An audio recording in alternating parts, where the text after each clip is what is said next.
جب حضرت عثمان غنی رضی اللہ تعالیٰ عنہ کا محاصرہ کر دیا گیا اور یہ خلافت کا آخری آپ کا دور ہے، 82 سال کی عمر تھی اس وقت،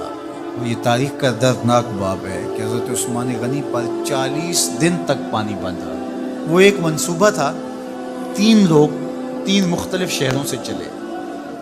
مصر سے، کوفے سے اور بصرے سے، 1,000 آدمی لے کر، اور مدینہ المنورہ میں پہنچ کر کے حضرت علی المرتضیٰ سے ملے، ام المومنین سیدہ عائشہ سے ملے، کبار اصحاب سے ملے۔ تو جو انہوں نے کہا تو انہوں نے ان کو کہا کہ نہیں، ایسی کوئی بات نہیں، فرمائش کر کے واپس بھیج دیں۔ حضرت عثمان غنی رضی اللہ تعالیٰ عنہ پر اقربا پروری کا الزام عائد کیا تھا، تو انہوں نے کہا کہ کوئی ایسی بات نہیں ہے۔ پھر یہ تھا کہ آپ نے کم عمر گورنر، کم عمر لوگ مقرر کیے، تو حضرت عثمان نے کہا کہ حضرت اسامہ بھی تو کم عمر تھے، حضور نے ان کو اگر مقرر کیا ہے تو یہ تو مثال ہمارے سامنے موجود ہے، لیکن یہ ایک منصوبہ تھا، اس منصوبے کے تحت یہ 3 جگہوں سے لوگ آئے تھے۔ وہ 3 دن کی مسافت کے بعد پھر تینوں واپس آ گئے، تو یہ ایک سوالیہ نشان ہے کہ تینوں کیوں واپس آ گئے، کوئی ایک تو نہ آتا نا، تو یہ سب طے شدہ منصوبہ تھا۔ اور پھر انہوں نے مدینہ المنورہ کو گھیر دیا، اور جس طرح سے بلوائیوں نے حالات پیدا کر دیے، سید علی المرتضیٰ رضی اللہ تعالیٰ عنہ تو شہر مدینہ سے باہر تشریف لے گئے تھے، اور اپنے بیٹوں امام حسن اور امام حسین رضی اللہ تعالیٰ عنہ کو حضرت عثمان غنی کے دروازے پر مقرر کیا تھا کہ ان کو ضرر نہ پہنچنے دیں۔ اب 700 صحابہ اجازت طلب کر رہے ہیں کہ آپ ان بلوائیوں سے نپٹنے کا میں جو ہے وہ اجازت نامہ مرحمت کریں، اور بہت سارے لوگ تو حج پہ جا چکے ہیں۔ 18 ذی الحج کا واقعہ ہے جب آپ کی شہادت ہوتی ہے، تو وہ حج پہ جا چکے ہیں، تو جو یہاں موجود ہیں وہ اجازت طلب کر رہے ہیں، لیکن حضرت عثمان غنی رضی اللہ تعالیٰ عنہ نے کہا کہ نہیں، میں ایسی اجازت نہیں دوں گا۔ رسول اللہ صلی اللہ علیہ وسلم کا حرم شہر مدینہ لوگوں کے خون سے لالازار ہو، یہ میں اس کو گوارا نہیں کرتا۔ افواج موجود ہیں، اور دنیا کی تاریخ میں آپ کو ایسا نہیں ملے گا کہ اتنی بڑی حکومت کسی کے پاس ہو اور وہ خود گھیر لیا جائے، اس کا پانی بھی بند ہو جائے، اور وہ حکم دے کہ نہیں، میرے لیے آپ ایک قطرہ بھی خون نہیں بہائیں گے۔ بلکہ آپ کے غلاموں نے جب تلواریں اٹھا لی تو آپ نے فرمایا کہ میرا حکم ہے کہ تم تلواریں نیچے رکھو، بلکہ میں تمہیں یہ آفر دیتا ہوں کہ جو غلام لڑے گا نہیں اور یہ میرے صحت کرتا ہے وہ آزاد ہے۔ حضرت ابو ہریرہ رضی اللہ تعالیٰ عنہ، حالانکہ یہ پڑھنے پڑھانے والے لوگ تھے، تعلیم و تعلم سے ان کا تعلق تھا، لیکن وہ بھی تلوار لے کے حضرت عثمان غنی کے دفاع میں آ گئے، لیکن حضرت ابو ہریرہ رضی اللہ تعالیٰ عنہ کو بھی حضرت عثمان غنی روک دیتے۔ مالک بن اشتر کہنے لگا کہ ہم آپ کی دستبرداری کے خواہاں ہیں، آپ خلافت سے دستبرداری اختیار کر لیجیے۔ تو حضور علیہ الصلوۃ والسلام کے اس جانثار صحابی نے، حضرت عثمان غنی نے فرمایا یہ نہیں ہو سکتا۔ دستبردار کیوں نہیں ہوئے؟ لگتا تھا یہ سب سے زیادہ آسان تھا، لیکن حضور نے ارشاد فرمایا تھا، اے عثمان، تمہیں اللہ ایک قمیض پہنائے گا، لوگ اس کو اتارنا چاہیں گے، تم کبھی نہ اتارنا۔ تو اس سے مراد خلافت کی قمیض ہے، اور ان کی شہادت کی خبر بھی اللہ کے محبوب علیہ السلام نے دی تھی، اور اگر آپ دستبردار ہو جاتے تو یہ ایک کھلونا بن جاتا، بازیچہ بن جاتی خلافت۔ چند آدمیوں کے پریشر سے خلافت سے دستبرداری کرنا پڑتی۔ اچھا، ایک یہ سوال بھی پیدا ہوتا ہے، چند باغی تھے، ان کو کس طرح کچل دیا جاتا؟ لیکن حضرت عثمان غنی یہ نہیں چاہتے تھے۔ ایک تو یہ کہ مدینے کی حرمت پامال نہ ہو، اور دوسرا پورے عالم اسلام کو آگ لگانے کا جو منصوبہ تھا، 3 مختلف شہروں سے 1,000 آدمی لایا گیا ایک منصوبے کے تحت، اور انہیں لاشیں چاہیے تھیں،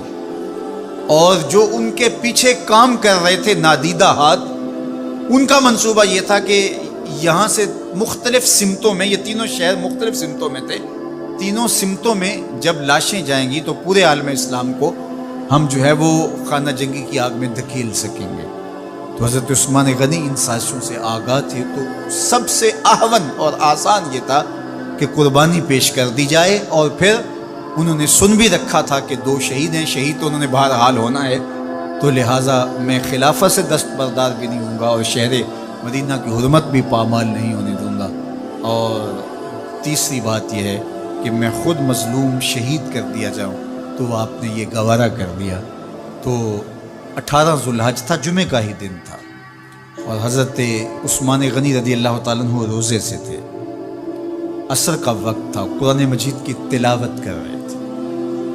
حضرت امام حسن، امام حسین اور حضرت عبداللہ بن زبیر اور دیگر لوگ آپ کے دروازے پہ پہرا دے رہے تھے، لیکن باغی پچھلے گھر سے دیوار پھلانگ کے آپ کے گھر میں داخل ہوئے اور تلوار سے وار کیا۔ آپ کی زوجہ حضرت نائلہ آگے بڑھی اور ہاتھ سے روکنا چاہا، آپ کی انگلیاں کٹ گئیں۔ پھر دوسرا وار کیا تو حضرت عثمان غنی رضی اللہ تعالیٰ عنہ کا دایاں ہاتھ کٹ کے گر گیا۔ حضرت عثمان غنی رضی اللہ تعالیٰ عنہ نے افسوس کیا اور کہا کہ تم نے وہ ہاتھ کاٹ دیا جس سے میں وحی کی کتابت کیا کرتا تھا۔ پھر اس کے بعد آپ پر 9 وار کیے گئے اور آپ کو شہید کر دیا گیا، اور آپ کا خون قرآن مجید پڑھتے ہوئے اس آیت پہ گرا، فَسَيَكْفِيكَهُمُ اللَّهُ وَهُوَ السَّمِيعُ الْعَلِيمُ۔ تو حضرت عثمان غنی رضی اللہ تعالیٰ عنہ مظلوم شہید کیے گئے، بھوکے اور پیاسے شہید کیے گئے، ظلماً شہید کیے گئے۔ حضرت عبداللہ بن عمر رضی اللہ تعالیٰ عنہ فرماتے ہیں کہ حضور فتنوں کا ذکر کر رہے تھے کہ فتنے ہوں گے، بہت بڑے فتنے ہوں گے۔ تو ایک شخص نے چادر اوڑھی ہوئی تھی اور وہ مجلس واعظ کے قریب سے گزرا جہاں حضور کچھ ارشاد فرما رہے تھے، تو آقا کریم نے اشارہ کر کے کہا اس دن یہ شخص حق پہ ہوگا۔ عبداللہ بن عمر کہتے ہیں کہ میں اٹھا اور جا کے دیکھا تو وہ حضرت عثمان تھے۔ تو میں نے حضرت عثمان کے چہرے کو پکڑ کے تھوڑا سا حضور کی جانب کیا اور میں نے کہا حاضہ حضور، یہ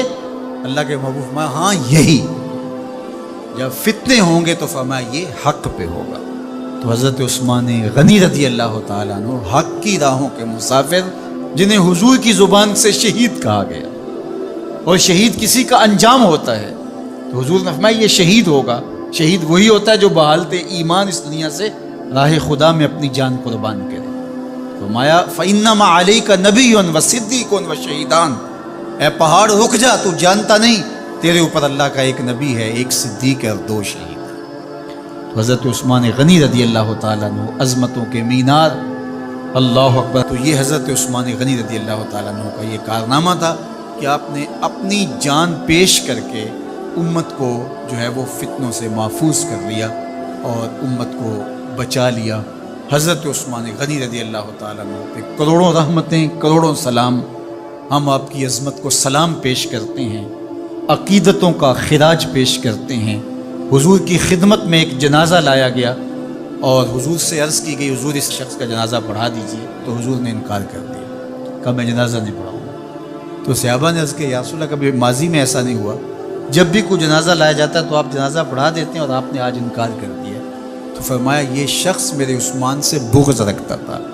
اور اس کو اللہ نے بھی اپنی رحمتوں سے محروم کر دیا ہے۔ حضور نے اس شخص کا جنازہ نہیں پڑھایا جو مبغض عثمان غنی رضی اللہ تعالی عنہ۔ تو اب آپ اندازہ کیجئے وہ کتنا بدبخت شخص ہے جو حضرت عثمان سے بغض اور دشمنی رکھتا ہے۔ حضرت عثمان غنی رضی اللہ تعالی عنہ سے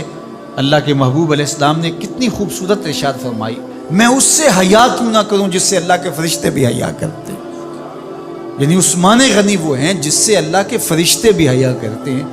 اور جو عثمان غنی کا حیا نہیں کرتا اس سے بڑا بے حیا کون ہو سکتا۔ حاکم نے مستدرک کے اندر روایت ذکر کی ہے کہ بہت سارے صحابہ حضور کی بہت ساری خوبیوں کے مظہر تھے، اور سب سے زیادہ حضور کے خلق کے مشابہ حضرت عثمان غنی رضی اللہ تعالیٰ، اور خلق میں سب سے اونچا درجہ حیا کا ہوتا ہے، تو حضرت عثمان غنی رضی اللہ تعالیٰ عنہ حیا کے اس مقام پہ فائز المرام تھے جو انہی کا مقصوم تھا۔ اللہ ہمیں حضور کے اہل بیت، حضور کے اصحاب، بلکہ حضور کے در کی مٹی کی تعظیم بھی نصیب کرے۔ اقبال نے کہا تھا خاک طیبہ از دو عالم خوش ترست، آن خنک شہرے کے آنجا دل برست۔ ہمیں تو طیبہ کی مٹی بھی اچھی لگتی ہے اس لیے کہ وہاں محبوب جو رہتے ہیں، تو محبت تو اس چیز کی متقاضی ہوتی ہے، محبوب کی راہوں کو بھی سلامی پیش کی جائے۔